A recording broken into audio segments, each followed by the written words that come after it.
Friends, I hope that you are, among other things, near a window. I hope that you can look up at the sky. This morning, the sky didn't know what had happened underneath it yesterday.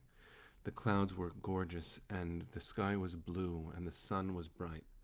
And that's a good way to start, to be grateful that today is today. And we've got work to make sure that tomorrow feels not like yesterday. Although yesterday had some remarkable moments, to know that the first black senator was ever uh, in history was elected in Georgia, and a Jewish son of immigrants was also elected. And that's not to say that their political party is what I'm celebrating. It's the arrival of a different face, and one that carries forward lessons that were hard learned in not too distant times, not the far past. And so yesterday also had some miracle moments where my teacher and friend Dr. Susanna Heschel believed that her father, Rabbi Abram Joshua Heschel, was holding hands with Martin Luther King Jr. in heaven. What an image. What an image. So a little bit of Torah, a little bit of reading from a book, and then I'm going to end with a song today. And I'll invite you wherever you are to sing with me when we get there. I look at this week's parsha as one of these pivotal moments, and of course they're all pivotal. Torah is enormous in every way. Every word has untold possibilities. That's what makes it holy, at least according to Emmanuel Levinas and other commentators and philosophers through time. But what makes this parsha so important for us to consider right now is that when Moses is called to the burning bush, remember that the Jews, the Israelites, have been in Egypt for at least 400 years, and by most measurements, 290 of them have been oppression. And the power of seeing Moses' first encounter with God, a God that he's never met, a God who it seems hasn't shown up for a very long time, includes a few questions that, when we see them as if we've never seen them before, should shock us. God shows up in a burning bush and says, take your shoes off your feet. The ground that you're standing on is holy. Well, what made that holy? What made the ground holy? Maybe it was the fact that Moses took off his shoes so that he could be more connected to the earth, to the world. Maybe what makes something holy is how connecting it is. That's actually what the Holy of Holies ultimately was. In Jerusalem, and before that in the Mishkan, when we were wandering in the desert, maybe what made it holy was that we were so connected to each other and to God through this space. We went 3 times a year as a pilgrimage, which means more of us were there. Maybe there's something about the connectivity that makes it as holy as it is. But when Moses shows up, and God says, I am God, your ancestors' God. I'm sending you to Egypt. Moses asked a question that we all know, which is, who am I? Really, me? And God says, yes. And when Moses says, who am I? In some ways, God's answer, if you look closely at the text, is, I will be with you, which is not an answer to the question. Moses says, who am I? And God basically says, it doesn't matter who you are. I'm going to be with you. Whether you understand your role in history, I am with you. Do what you are called to do. And then Moses turns around, and it's even more shocking when Moses says, okay, that's who I am, but who are you? What's your name? How am I going to represent you to the people who haven't seen you in 290 years of slavery? This questioning, this who am I, who are you, who are we, and what are we trying to accomplish? These are questions we need to be asking right now. They are questions we must ask right now. I'm going to share with you a little bit of writing on this that's been very impactful for me. One of them is, I'm continuing to quote from this book. I really hope you get it. We're going to be launching a book group, a conversation about this in February and March. Please stay tuned. We'll post the link during one of the morning sessions once we have the details. But by Isabel Wilkerson, the book is Cast. And in this moment, this is in chapter 9, if you happen to have the book, where she's talking about the evil of science, and I'm not going to go very far into it, except to say that there was a theologian just north of Berlin named Dietrich Bonhoeffer.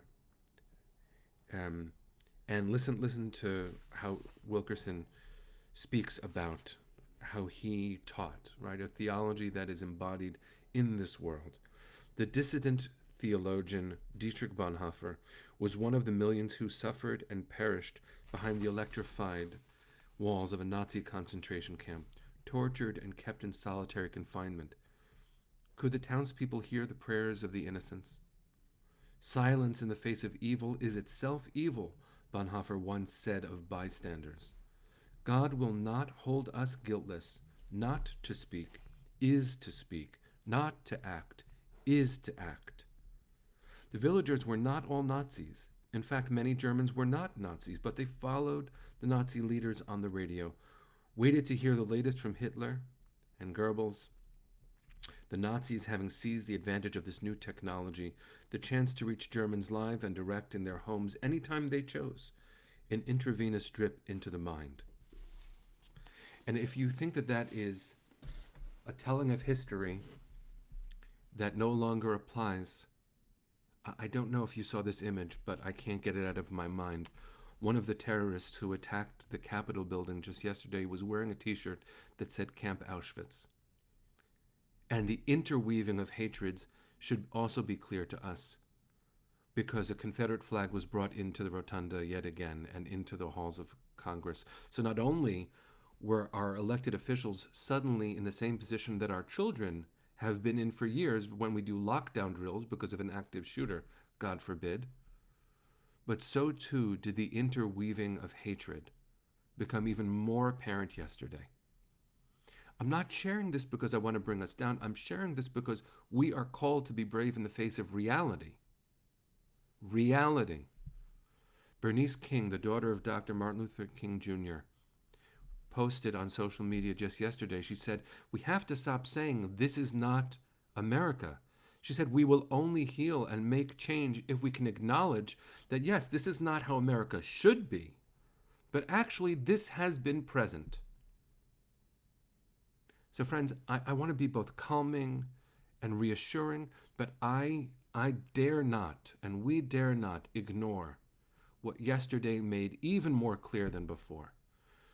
That it is up to us not to turn the cheek, that's not a Jewish posture, and not to ignore the harsh reality or the undercurrent of hatred that has been given more air than ever. Is this the worst day in America? No. But is this an attack on America? Yes, this is not an attack on Democrats or Republicans. This is an attack on the Republic. And so what is the role of Jews? What is the role of Jews?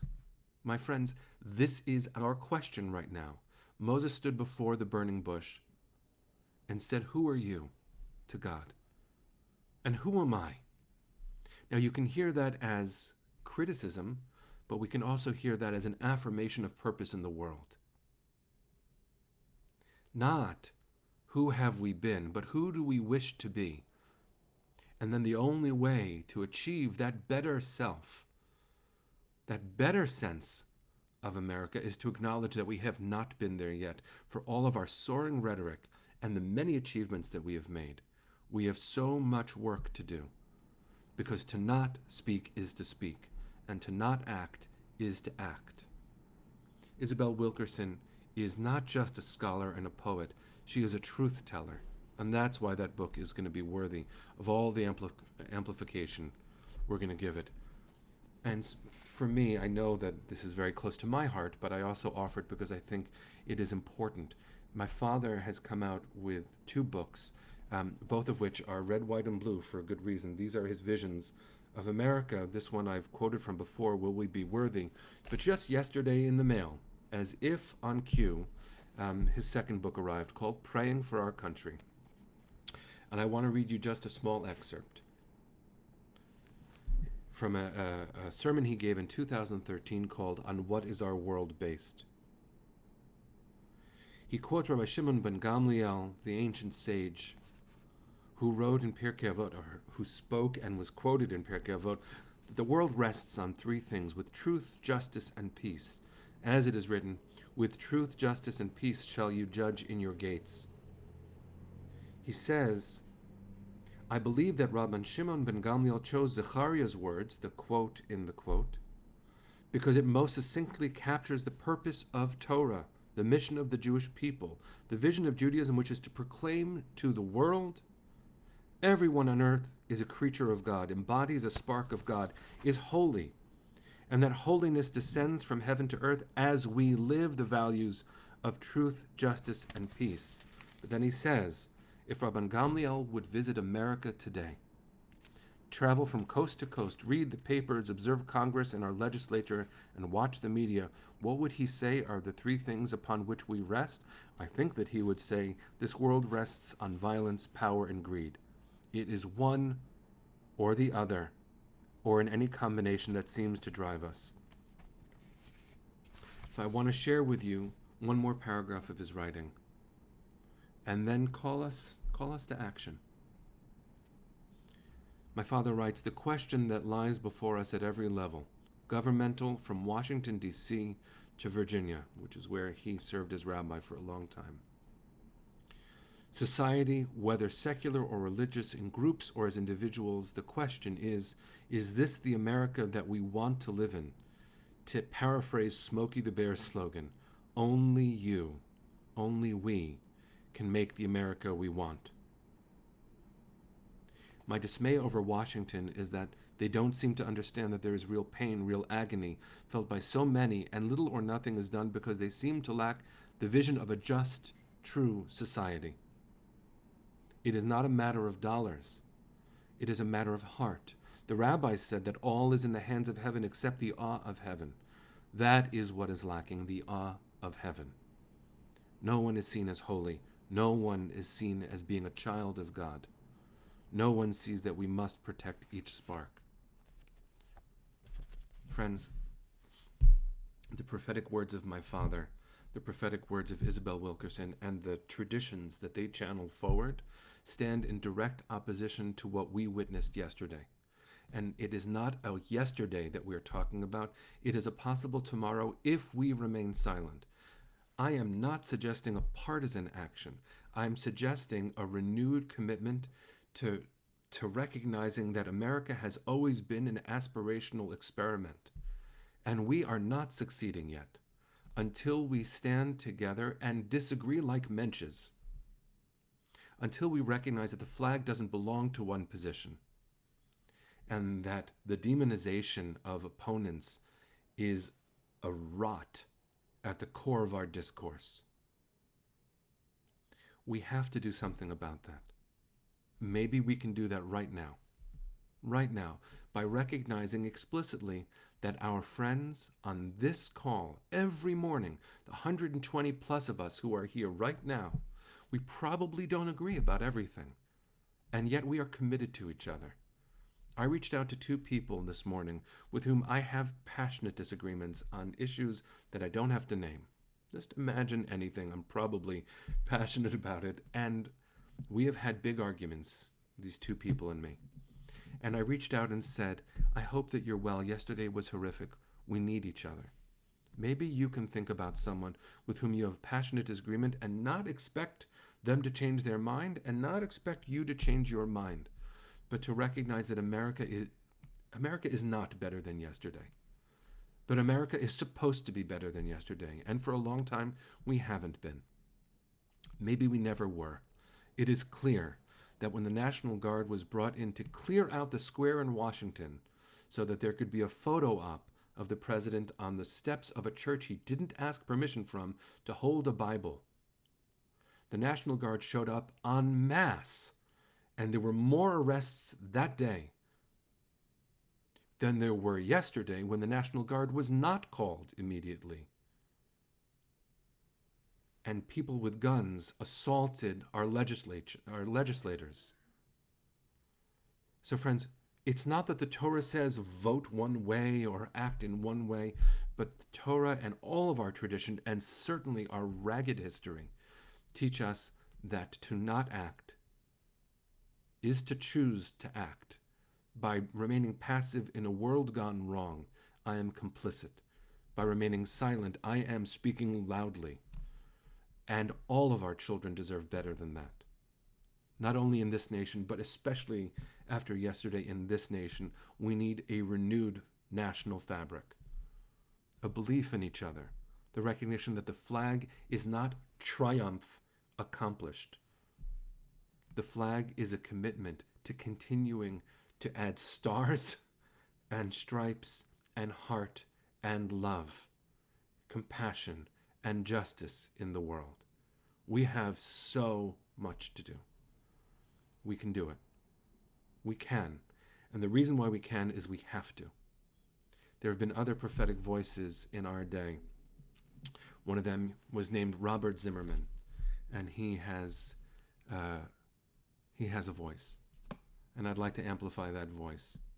So for those who are familiar with this song, and for those who know who Robert Zimmerman is, this is a song by Bob Dylan.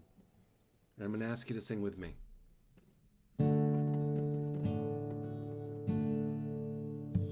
Come gather round, people, wherever you roam, and admit that the waters around you have grown, and accept that it's soon you'll be drenched to the bone. If your time to you is worth saving, and you better start swimming, or you'll sink like a stone, for the times they are a-changing. Come writers and critics who prophesize with your pen, and keep your eyes wide, the chance won't come again. And don't speak too soon, for the wheel's still in spin, and there's no telling who that it's naming. For the loser now will be later to win, for the time they are a-changing. Come senators, congressmen, please heed the call. Don't stand in the doorway, don't block up the hall, for he that gets hurt will be he who has stalled. The battle outside raging will soon shake your windows and rattle your walls, for the time they are a-changing. Come mothers and fathers throughout the land, and don't criticize what you can't understand. Your sons and your daughters are beyond your command. Your old road is rapidly aging. Please get out of the new one if you can't lend your hand, for the time they are a-changing. The line it is drawn, the curse it is cast. The slow one now will later be fast, as the present now will later be past.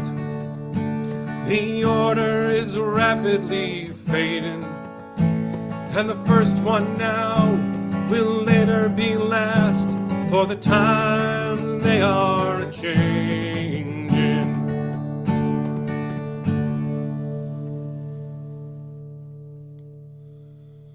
Friends, breathe deep. Yesterday was awful, but this song is a prophetic call, just like everything else we share when we learn Torah. You have it within you not only to be strong today, but to strengthen everyone around you, to love your neighbor like yourself, and to protest until there's nothing to protest anymore. So more love than ever before. Friends, we have work ahead of us. Let's be strong. Let's take good care of each other and ourselves.